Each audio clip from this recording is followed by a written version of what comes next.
Hindu mission education society द्वारा संचालित गौतम विद्यालय हिंदी प्राथमिक ठाणे, कक्षा चौथी, विषय परिसर अध्ययन, भाग 1, शिक्षक दुर्गेश सिंह। हेलो बच्चों, आज हम परिसर अध्ययन भाग 1 के अंतर्गत पाठ 23 प्राकृतिक आपदा के विषय में जानकारी प्राप्त करेंगे। नीचे सामने बच्चों देखो 2 चित्र दिए हैं। पहला चित्र है ज्वालामुखी का और दूसरा चित्र है आंधी या बोल सकते हैं हम तूफान का। बड़ी बड़ी आंधियों में या तूफान में कैसे पेड़ गिर जाते हैं, इस तरह से देखो पेड़ जड़ से उखड़े हुए हैं। बच्चों, प्राकृतिक आपदा मतलब होता है संकट। आपदा मतलब संकट अर्थात भयानक विपत्ति। हम प्रायः कहीं पर होने वाली दुर्घटना के बारे में सुनते हैं। कहीं भूकंप आता है तो कहीं बाढ़ आती है, कहीं प्रचंड तूफान आते हैं तो कहीं बिजली गिरती है, कहीं चट्टानें खिसकती हैं तो कहीं ओलावृष्टि होती है। इन दुर्घटनाओं में बहुत से लोग घायल होते हैं। कुछ लोगों की अकाल मृत्यु हो जाती है। लोगों के मकान गिर जाते हैं। पालतू पशुओं की भी मृत्यु हो जाती है। कुछ दुर्घटनाओं में खेती में खड़ी फसलें नष्ट हो जाती हैं। धन जन की भी हानि होती है। लोगों का दैनिक जीवन अव्यवस्थित हो जाता है। पुनः पहले जैसी अवस्था आने में बहुत अधिक समय लगता है। आपदा मतलब अत्यधिक भयानक विपत्ति। ऐसी विपत्ति में मनुष्य हताहत हो सकते हैं। कुछ लोगों की मृत्यु भी हो जाती है। ऐसी घटनाओं द्वारा धन जन की अत्यधिक हानि होती है। आवासीय घर भी ढह जाते हैं। पालतू पशुओं की भी मृत्यु हो जाती है। खेती को भी हानि पहुंचती है। ये और बहुत सी दुर्घटनाएं प्राकृतिक कारणों से घटित होती हैं। इन्हें प्राकृतिक आपदा कहते हैं। हमें पहले से ज्ञात नहीं होता कि ये कब और कहाँ घटित होंगी। इन्हें टालना या इनसे छुटकारा पाना हमारे हाथों में बिल्कुल नहीं होता है। इसके पश्चात है बच्चों दोंगड़े की वर्षा या असामयिक वर्षा। हमारे देश में एक निश्चित समयावधि में ही वर्षा होती है, इसीलिए इसे मानसूनी वर्षा कहते हैं। महाराष्ट्र में जून, जुलाई, अगस्त और सितंबर इन 4 महीनों में वर्षा होती है। अतः इन महीनों को हम वर्षा काल कहते हैं।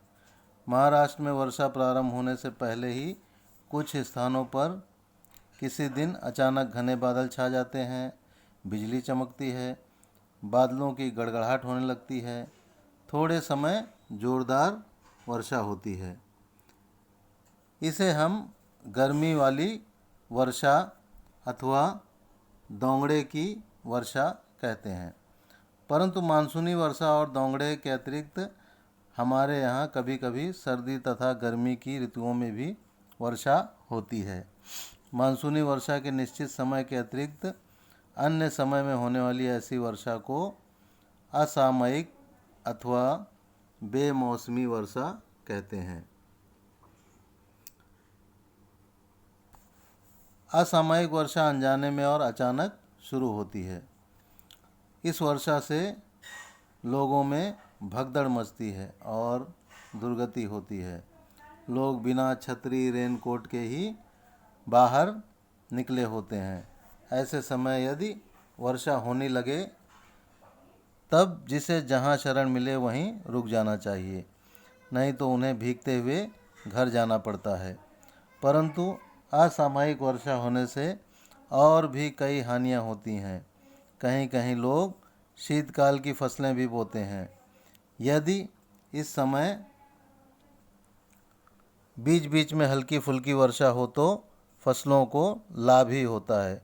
परंतु इस अवधि में यदि जोरदार वर्षा होती है तो खेतों में पानी एकत्र हो जाता है।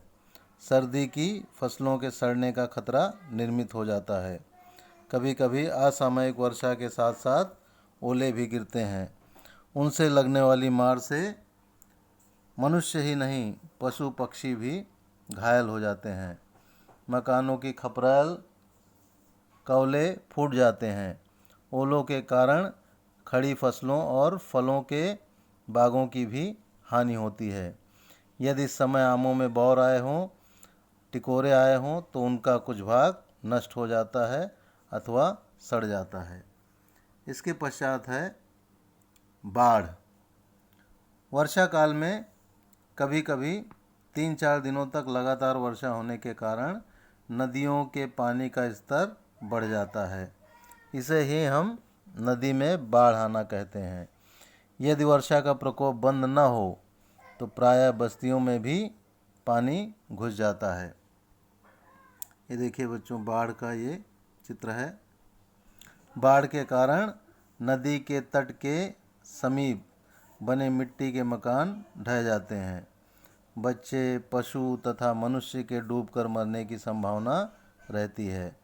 बस्ती में पानी एकत्र होने के कारण दैनिक जीवन यातनामय हो जाता है। ऐसे समय किसी ऊंचे अथवा सुरक्षित स्थान पर जाना चाहिए और बाढ़ का पानी उतरने के बाद ही अपने घर वापस आना चाहिए। बाढ़ के पानी का खिंचाव बहुत तीव्र होता है, इसलिए बाढ़ में तैरने का प्रयास करना खतरनाक होता है। इसके पश्चात है बच्चों भूकंप।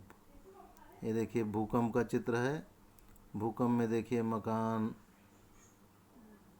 बड़े बड़े बिजली के खंभे और बड़ी बड़ी इमारतें ध्वस्त हो जाती हैं। कभी कभी ज़मीन के आंतरिक भाग में चट्टानों में हलचलें उत्पन्न होती हैं। उसके कारण चट्टानों की परतों में तरंगें निर्मित होती हैं। यदि शांत जल के स्तर पर कोई बच्चा पत्थर फेंक दे तो उस पर वृत्ताकार तरंगें दिखाई देती हैं। वे तरंगें जल के किनारे तक जाती हैं। कुछ समय में तरंगें लुप्त हो जाती हैं और पानी की सतह पहले जैसी शांत स्थिर हो जाती है। ठीक उसी प्रकार की तरंगें जमीन के अंदर भी उत्पन्न होती हैं। जमीन कुछ सेकंड के लिए हिलने लगती है। इसे ही भूकंप कहते हैं। इसके बाद सब शांत हो जाता है। जिस स्थान पर भूकंप आता है वहाँ के मकान हिलने लगते हैं। घर की वस्तुएं धड़ाधड़ नीचे गिरने लगती हैं। कच्चे मकान तो पूर्णतः धराशायी हो जाते हैं, उनके मलबे बन जाते हैं। उन ढेरों में दबकर कुछ लोग मर जाते हैं, अनेक घायल भी होते हैं। भूकंप के केंद्र के आसपास तो बहुत अधिक क्षति होती है। भूकंप से पालतू पशुओं की भी मृत्यु होती है। कुछ पशु घायल भी होते हैं। भूकंप से घबराना नहीं चाहिए क्योंकि ये केवल कुछ सेकंड के लिए ही आता है। भूकंप से वस्तुएं नीचे गिरती है, लोग घायल होते हैं या मरते हैं। अतः भूकंप के समय मजबूत चारपाई या मेज के नीचे बैठना चाहिए अथवा घर के दरवाजे की चौखट में खड़ा होना चाहिए। इससे भारी वस्तुएं गिरकर घायल होने से बचा जा सकता है। जहाँ तक संभव हो किसी खुले स्थान पर चले जाना चाहिए। बच्चों, क्या तुम जानते हो, यदि पाठशाला में होने पर अचानक भूकंप आ जाए तो किसी बेंच के नीचे बैठ जाना चाहिए। भूकंप रुक जाने पर कतारबद्ध होकर आसपास के किसी मैदान या खुले स्थान पर एकत्र हो जाना चाहिए। जितनी क्षति भूकंप से नहीं होती उससे अधिक क्षति तो भगदड़ और अव्यवस्था के कारण हो जाती है। इसके बाद है बच्चों सुनामी। ये देखिए सुनामी का एक चित्र है।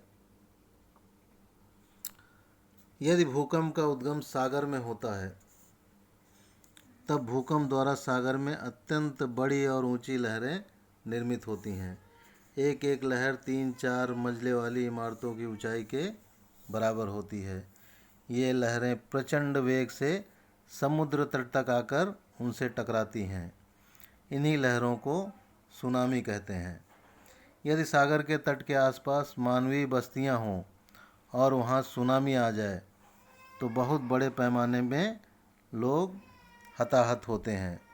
इन तेज़ लहरों की चपेट में जो भी सजीव निर्जीव आते हैं वे सुनामी की बलि चढ़ जाते हैं। लहरों के पानी में डूबकर मरने के अतिरिक्त उनके पास और कोई चारा नहीं होता।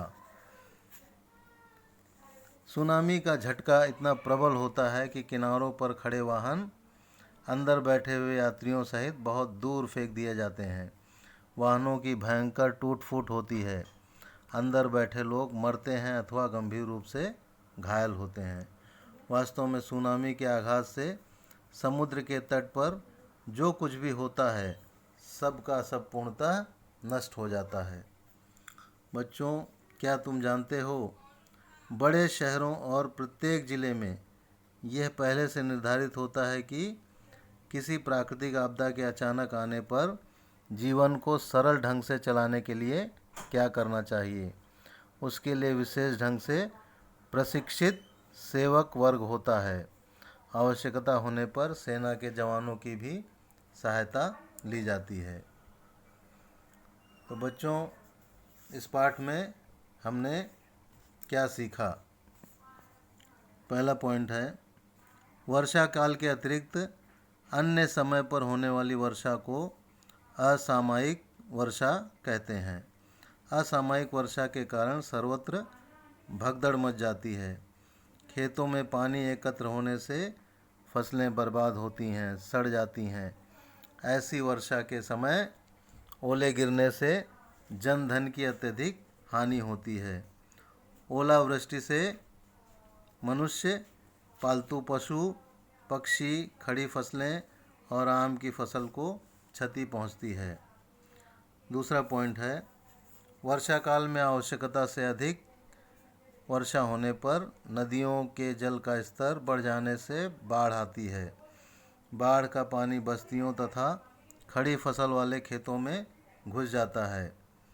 इससे मनुष्य, पशु इत्यादि डूबकर मर जाते हैं। बाढ़ का पानी उतरने तक हमें किसी ऊंचे सुरक्षित स्थान पर चले जाना चाहिए। तीसरा पॉइंट है जब जमीन के अंदर स्थित चट्टानों में किसी कारण हलचलें उत्पन्न होती हैं तब तरंगों का निर्माण होता है। इसे ही भूकंप कहते हैं। भूकंप के कारण मकान हिलने लगते हैं, वस्तुएं धड़ाधड़ नीचे गिरने लगती हैं। मकानों के ढहने के कारण लोग उसके मलबे के नीचे आकर मर जाते हैं या घायल हो जाते हैं। पालतू जानवर भी घायल होते हैं या मर जाते हैं। भूकंप के समय किसी चारपाई या मेज के नीचे बैठ जाना चाहिए अथवा दरवाजे की चौखट के नीचे खड़े होना चाहिए। किसी खुले मैदान में चले जाएं तो अति उत्तम होता है। लास्ट पॉइंट है यदि भूकंप का उद्गम सागर में हो तो सागर में ही अत्यंत तीव्र गति वाली ऊंची ऊंची विनाशकारी लहरें उत्पन्न होती हैं जिन्हें सुनामी कहते हैं। जब ये लहरें तट पर स्थित मानवीय बस्तियों में आती हैं तो बहुत बड़ा विनाश होता है। धन्यवाद बच्चों, थैंक यू।